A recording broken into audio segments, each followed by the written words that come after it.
आज मैं आप लोग को बताऊंगी प्रॉपर कॉन्टोरिंग का तरीका कि प्रोफेशनली अगर हम किसी फेस पे मेकअप कर रहे हैं तो हम कॉन्टोर, हाईलाइट और ब्लशन को किस तरह से अप्लाई करेंगे और कॉन्टोर हमारे फेस पे क्यों नीड है, क्यों ज़रूरत पड़ती है। क्योंकि जब भी हम फाउंडेशन या बेस अप्लाई करते हैं तो हमारे फेस की जो फीचर्स है वो सारे छुप जाते हैं। और साथ साथ अगर हमारे पास कोई मोटा फेस आ जाता है तो उसको पतला और स्लिम कैसे दिखाना है, और अगर कोई पतला चिजल फेस आ जाता है तो उसको थोड़ा सा चबी कैसे दिखाना है, ये सारी टेक्निक्स हम कॉन्टोर के ज़रिए ही फिक्स करते हैं। ओके, चलिए अब देखते हैं। सबसे पहले कॉन्टोर करने के लिए हमें एक ब्रश की नीड है और ब्रश मैंने जोइवा ब्रांड का लिया हुआ है। ये जोइवा ब्रांड का कट ब्रश है, कॉन्टोर ब्रश कहलाता है और ये बहुत ही बजट में आता है। मैंने बड़े बड़े प्रोडक्ट्स, बड़े बड़े ब्रांड्स के ब्रशेज़ यूज़ किए हैं, मेरे हाथों में जोइवा का यही वाला ब्रश सेट रहता है स्पेशली फॉर कॉन्टोरिंग। अच्छा, कॉन्टोर आप लोगों ने देखा मैंने किस तरह से उठाया है। हमेशा आप ब्रश को प्रोडक्ट पे ड्रैग करोगे और फिर आप उसको थोड़ा सा डस्ट ऑफ कर दोगे ताकि जितना भी एक्सेस प्रोडक्ट है ना वो निकल जाए। अब मैंने एक स्टिक लिए, ब्रश ही लिया हुआ है, उसको मैंने कान के बिल्कुल कान और बालों के जो बीच वाला पार्ट है वहाँ पे रखा है और उसको अपने होठों के पॉइंट से मिलाया है। अब ये आईब्रोज का जो पॉइंट है ना, बस यहाँ तक हमें कॉन्टोर करना है और ये एक करेक्ट पोजीशन है। आप जब भी क्लाइंट के फेस पे कॉन्टोर करोगे तो आपको इसी तरह से डायमेंशन लेना है। अगर आप बिगनर हो तो सेम दूसरी तरफ से भी आपको इसी तरह से कान के और बालों के बीच में ब्रश को रखना है और होठों तक लाना है। होठों तक लाकर आईब्रोज का जो सेंटर है ना वहीं पर बस इसको एंड कर देना है। आपको कॉन्टोर को बिल्कुल भी नीचे तक नहीं ले जाना है, अदरवाइज़ क्या होगा कि पूरा फेस ब्राउन ब्राउन हो जाएगा। देखो, आपको इस तरह से प्रोडक्ट लेना है। अब मैंने अपने फेस के ऊपर एक छोटा सा मैप क्रिएट कर लिया है। अब आप देखो, ब्रश की मैं होल्डिंग बता रही हूँ कि आपको हमेशा ब्रश जो है ना ऑपोजिट डायरेक्शन में पकड़ना है। प्रोडक्ट लेके आप उसको डस्ट ऑफ करोगे और ऑपोजिट डायरेक्शन में आपको नीचे से ऊपर की तरफ अगर आप ब्रश को लेके जाओगे ना कॉन्टोर के लिए, तो कभी भी आपका जो कॉन्टोर का जो प्रोडक्ट है ना वो नीचे तक नहीं फैलेगा। हमेशा ट्राई करो कि नीचे से ऊपर की तरफ जाओ, मतलब चीक के पास से गालों की तरफ, ऊपर कानों की तरफ आओ। देखो यहाँ पर इस तरह से आपको ब्रश को उल्टा रखना है, मतलब जो ऊपर वाला बड़ा वाला पार्ट है वो नीचे की तरफ और जो छोटा वाला पार्ट है वो ऊपर की तरफ रख के आप इसको ऊपर की तरफ ही ले जाओगे। जितनी आप इस चीज़ की प्रैक्टिस करोगे ना, आपकी कॉन्टोर की प्रैक्टिस बहुत अच्छी होती जाएगी। बहुत सारी बच्चियाँ यही कह रही थी आप ही प्रॉपरली कॉन्टोर समझ नहीं आता है, तो हमेशा कॉन्टोर को इसी तरह से लगाया जाता है। अब हम इनके हेयर लाइन को कॉन्टोर करेंगे ताकि जो फेस पे फाउंडेशन लगाने से एक नेचुरल शेडो है ना वो चला गया है ना, तो उसको हम लाएंगे। आप ब्रश में प्रोडक्ट लोगे, उसको भी डस्ट ऑफ करोगे और बस हल्के हल्के हाथों से आप सिर्फ एक शेडो क्रिएट करोगे हेयर लाइन पे।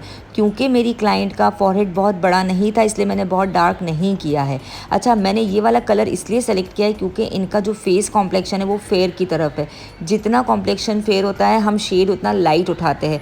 मैंने देखा है बहुत गोरे गोरे मुंह पर भी लोग इतना डार्क डार्क उठा लेते हैं कलर और फिर पूरा मुंह काला काला लगना शुरू हो जाता है। अब वही शेडो जो हमने फाउंडेशन से ख़त्म किया था उसको एयर के पास भी, मतलब ईयर के पास भी अपना लगाकर उस शेडो को क्रिएट कर लेंगे। फिर अपनी जॉ लाइन को क्रिएट करेंगे। जॉ लाइन ऑलरेडी क्रिएटेड थी अल्हम्दुलिल्लाह by the gift of God, but फिर भी मैंने उसको हल्का सा एक शेडो दिया था ताकि एक नेचुरल जो लुक है ना वो फेस पे कायम रहे। ओके, अच्छी तरह से आप प्रोडक्ट अगेन ब्रश में लोगे और फिर उसको जितना भी एक्सेस है ना उसको डस्ट ऑफ करोगे और बस उसको इनके जॉ लाइन के पास अच्छी तरह से प्रॉपरली आपको एप्लीकेशन करना है। जितने आपकी कॉन्टोरिंग अच्छी होती है ना उनके उतना ही आपका जो मेकअप है ना और फीचर्स जो है ना वो प्रॉपरली इन्हांस होते हैं। अच्छा, अब इन कलर्स को ना आपको इस तरह से छोड़ना नहीं होता है, इसको प्रॉपरली ब्लेंड करना होता है। आप ब्रश की मदद से इसको प्रॉपरली ब्लेंड करोगे। अब आप देखो दूसरी वाली साइड भी मैं सेम यही कर रही हूँ और ब्रश का आप डायरेक्शन देखो, जितनी बार भी मैं ब्रश यूज़ कर रही हूँ ना उसको ऑपोजिट डायरेक्शन में ही यूज़ कर रही हूँ। लोग क्या करते हैं, बड़ा वाला साइड ऊपर की तरफ और छोटा नीचे की तरफ रखते हैं, लेकिन अगर आप इस टेक्निक के साथ करोगे ना तो कभी भी आपका कॉन्टोर इधर उधर नहीं जाएगा, पूरे फेस पर नहीं फैलेगा। अच्छा, अब बारी आती है नोज़ कॉन्टोरिंग की। नोज़ कॉन्टोरिंग भी यूजुअली मैं इसी ब्रश से करती हूँ, बट अगर आप बिगनर हो ना तो आप लोग क्या करो, छोटा कट ब्रश भी आता है तो आपकी हैंडलिंग उससे अच्छी हो जाएगी। अब पता है क्या करना है कि जो हमारे आईब्रो का पॉइंट है ना, आईब्रो पॉइंट वाला साइड वहाँ से आपको कॉन्टोर लगाना शुरू करना है और बिल्कुल जो नोज़ का नीचे वाला पार्ट है ना, नोज़ का पॉइंट, वहाँ तक आप लाइन दोनों तरफ से कर दोगे और फिर उसको भी ब्रश की मदद से बहुत अच्छी तरह से आपको ब्लेंड कर देना है। ठीक है। अच्छा, अब बारी आती है हाइलाइटर की। हाइलाइटर पैलेट मैं काशीज़ की यूज़ कर रही हूँ जो मैंने अभी सेल में से मंगवाई थी और ये बड़े ही गज़ब के हाइलाइटर्स है, बहुत ही अच्छे। मैंने हाइलाइटर ब्रश को पानी में डिप किया ताकि मेरे जो हाईलाइट के पिगमेंट्स हैं ना वो बहुत अच्छे आए। वैसे तो काशीज़ की पैलेट के पिगमेंट्स वैसे ही बहुत अच्छे आते हैं, बट फिर भी। अच्छा, जो ब्रश मैं यूज़ कर रही हूँ ये जोइवा ब्रांड का है। मैंने प्रोडक्ट को ब्रश में लिया थोड़ा सा, और अब मैं उसको जो भी हाईलाइटेड पॉइंट है ना, लाइक जहाँ पर हमने कॉन्टोर लगाया था ना, उससे ऊपर, मतलब जो हमारी चीक बोन है ना, हमारे आँखों के और हमारे गालों के बीच में एक हड्डी आती है, उस हड्डी के ऊपर हमें ये लगाना होता है हाइलाइटर। ठीक है, आप लोग 2-3 shades according to your choice mix करके भी लगा सकते हो। आप देखो कितना ज़बरदस्त पिगमेंट है, मतलब ऐसा लगता है पैसा वसूल है। काशीज़ की सारी चीज़ें मुझे बिल्कुल भी नहीं पसंद है, इसके फाउंडेशंस मुझे बिल्कुल भी नहीं पसंद है, लेकिन जो चीज़ अच्छी होती है मैं उसकी तारीफ़ ज़रूर करती हूँ।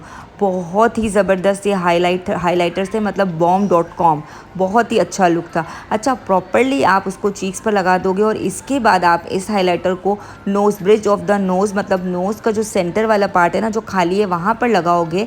आपके होंठों के ऊपर जो आपका क्यूपिड बो है आप वहाँ पर लगाओगे, आपके चिन पर लगाओगे, ताकि जितनी भी आपके फेस पे एक ग्लो करने वाला पार्ट है ना, वो अच्छी तरह से ग्लो करे। ओके, आप देखो मैंने जब हाइलाइटर नोज़ पे लगाया ना, तो मैंने एक तो नोज़ के जो बिल्कुल पॉइंट है वहाँ लगाया, और जो हमारी आँखों के साथ जो हमारा एक धसा हुआ हिस्सा होता है ना नाक का, वहाँ पर लगाया। आप अगर इतना भी हाइलाइटर लगाते हो ना तो इट्स इनफ, इससे भी बहुत अच्छा आपके नाक का शेप इन्हांस हो जाता है। अच्छा जी, अब बारी है ब्लशन की। ये मैंने स्वीट टच का सेल में से मंगवाया था। आजकल ये मेरा मोस्ट फेवरेट ब्लशन है। इसका पिंक कलर बहुत ही गज़ब का है। मैंने एक ब्लशन का ब्रश लिया है, जो ये वाला ब्रश है ये बॉबी ब्राउन का ब्रश है। इससे मैं इनके जो हाइलाइटर वाला पॉइंट है और जो इनका कॉन्टोर वाला पॉइंट है ना, इसके सेंटर वाले पार्ट पे ब्लशन अप्लाई कर रही हूँ। ठीक है, बहुत अच्छी तरह से आपको इसकी ब्लेंडिंग करनी है। अब आप देखो, आपको कॉन्टोर वाली लाइन भी डार्क थोड़ी सी नज़र आ रही होगी, आपको ऊपर से इनका हाइलाइटर भी नज़र आ रहा है और आपको ब्लशन भी नज़र आ रहा है। अच्छा, नोज़ पर मैं इसलिए लगाती हूँ ताकि थोड़ा सा रिफ्रेशिंग लुक आए। अब मैंने क्या किया है कि मुझे थोड़ा सा और ग्लिटरी और शिमरी लुक देना था ना, तो मैंने हाइलाइटर में से ही पिंक वाला हाइलाइटर लेके इनके ब्लशन पे भी लगा दिया, ताकि थोड़ा सा जो है ना, वो जो है ग्लॉसी सा लुक आ जाए। ओके, जिस तरह का आजकल चल रहा है। आज की वीडियो में आप लोग मुझे आंसर ये दोगे कि आप लोगों को प्रॉपरली कॉन्टोरिंग, हाइलाइटर और ब्लशन समझ आ गया है। अल्लाह हाफिज़।